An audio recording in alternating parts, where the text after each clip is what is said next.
Hello, Forsen. Let's see how much you know about building a PC. New parts. We have a lot of boxes. We have a lot of boxes. That's me, the greatest boxer of all time. And a lot of PC parts, so it's best you unbox them. I can build a parts that you PC. really need, place items Anyone can into the build a case, PC. and make sure that they all fit, Just and Google. then start working. Well. And now we're really going to start building by adding the motherboard in. The So Verge's notes about shitty installing PC motherboards, build. they're really delicate. It should be really Oh, hello, Forsen. How are you doing today? I'm I hope good. you had a good sunny day here in Swedistan. Yeah. Don't forget to remind Nina to put the board outside. Try this thing. Oh, you reminded me of something else though. When you said remind. Alright, I have to have my phone on loud in case your mother calls, alright chat? But make sure to let careful me know with it's them. ringing. And screw in Future with confidence, but Motherboard. also Future. don't screw in too hard, otherwise you could crack the board. I chose Asus's Z370 motherboard for two main reasons. One, it has built-in Wi-Fi and Bluetooth, and also it has support for NVMe SSDs, meaning you can get really fast SSDs that are really easy to install.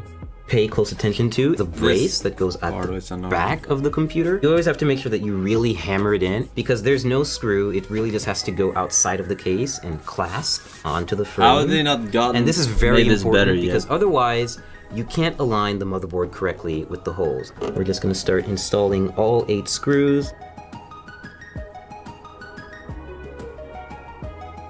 So next we're going to install the RAM on the motherboard. I chose Corsair's 16GB Vengeance LED RAM for two main reasons. One, it has LEDs and Unlucky. I'm just gonna lick my ears and fart in my face now. Nina, I need you to do something for me.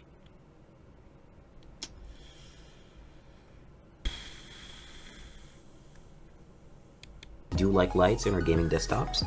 Secondly, it's pretty fast RAM. It's 2666 megahertz, I believe, so it's pretty fast, and this motherboard supports that speed, which is most important. Open the slots first, and just aligning the stick with the middle of the strip, not with the end, and just lining that up with the logo. So once you hear that solid clasp and you don't see the gold connectors on the side anymore, that's when you know the RAM is in. Step 3, we're going to install the always hard afraid drive, of or in this breaking case, it when I the push those NVMe in. SSD. I chose this format But of it's solid probably state very hard drive to, so that I could input break it into the motherboard without having to worry about extra wires or putting it in a separate part of the case and just getting really messy. Hello, Fate Forsen. This is from I am the real Kingston, Forsen, and I and saw it's some 480 base make an animation about us for their little university semester project. Please check it out. -10, by the way. Alright.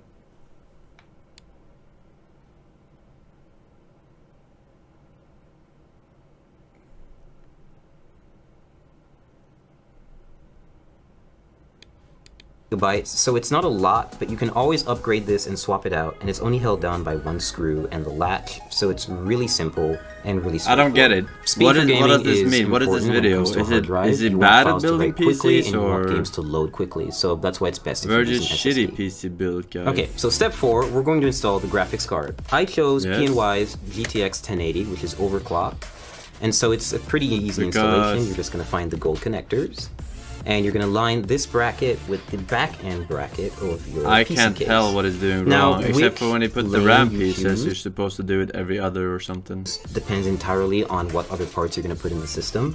I'm just going to pick the top one because the SSD is at the bottom. Hello, and I don't Mr. wanna cover it. Forsen. I I just found the picked it. best hiding spot for Nina in the world. No one will ever find her. Now, smiley face. Thank you. Your payment will be sent later this afternoon, yeah. Click down. Take your remaining brackets and just put them in the spots that you haven't used. You don't have to screw these in. They get bolted down by the back end bracket. And your GPU is installed. Power supply time. I chose Corsair's 850 watt power supply because I need enough headroom for ray tracing GPUs when they come out, and I don't want to have to upgrade it again.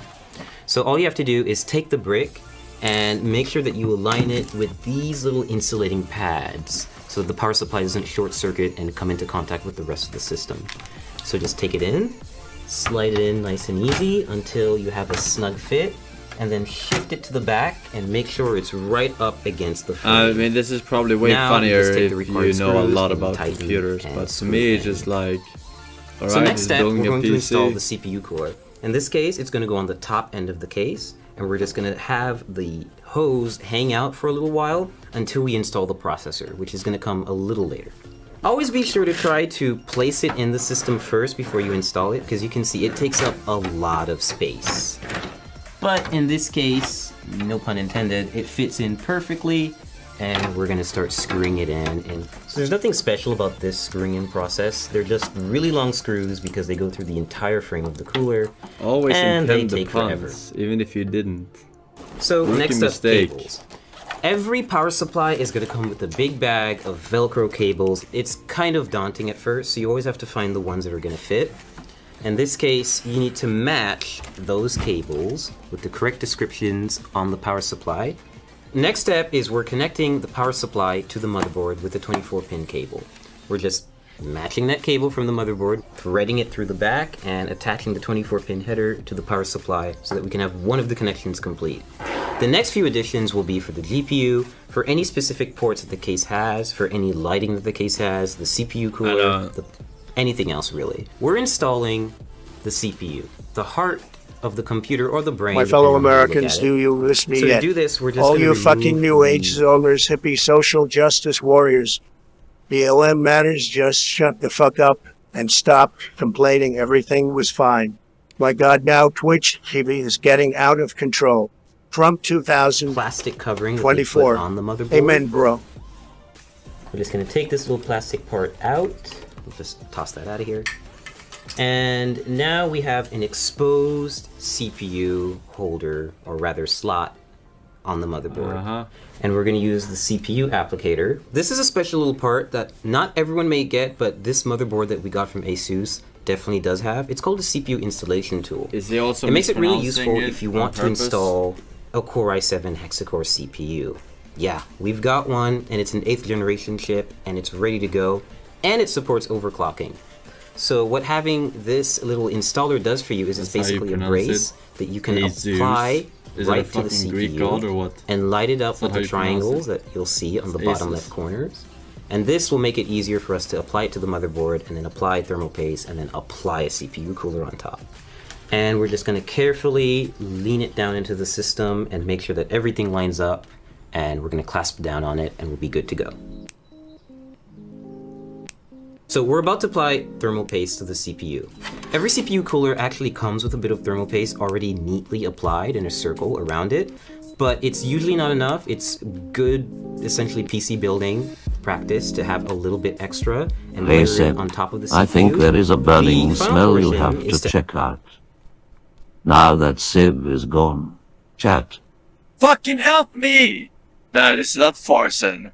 That is false Forsen. Forsen! Then it died long ago. Let's go to.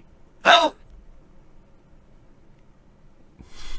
to add the CPU cooler to Wait, the top is he end serious, of the processor. or is he? So you're gonna see that there are 4 brackets, or rather like Wait, screws is he? in Wait, here with is he brackets and serious lasers or right is here. he sarcastic? And they're going to when he's doing keep the this? cooler raised off the processor, but it's also going to be close enough to actually physically come in contact with it. Oh, like he's basically keep it serious, Take and it's re-uploaded thumb because he screws removed it like from his this channel. and just screw them on.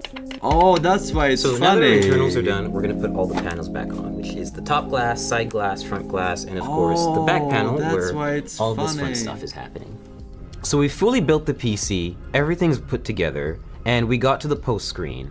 So what's next? Well, you need a USB flash drive with your Windows installation media on it, and of course a license key. So I plugged that up, installed Windows in a couple of minutes, installed a bunch of drivers, and now we have a fully functioning gaming PC ready to run some games. Right now I've got Arma 3 running at maximum settings, native resolution, which is 1080p HD, and it's running pretty smoothly. Like, I'm averaging 70 and 80 FPS, and this is normally like a very intensive game to run, and it's still doing a pretty good job. So right now I'm playing League of Legends. It's one of my favorite games. I'm actually playing against a bot, and I'm distracted, so I'm not actually doing so well. But otherwise, like, this is pretty much what you would see me do on a gaming computer. Test stuff out, and hopefully have really high frame rates like I am right now. I'm averaging 120 FPS, and that's only because I've actually locked the game to that frame. Alright, there was some reaction, supercut reaction. There is a video that a lot of people have been sharing in my Discord. I kept getting notifications over and over and over to review this thing before it gets taken down. On September the 13th of this year, The Verge published a 20 video on minutes, YouTube. dude. This is a notoriously bad video, apparently. I haven't watched it yet. Apparently it was like a total fucking shit show. How we built $2,000 gaming PC. But I've been told it is extremely bad, and it's full of things that you just shouldn't do when building a... Yeah, I'm not watching that though. That's, yeah. Don't need 20 minutes of YouTubers faking their reactions. Just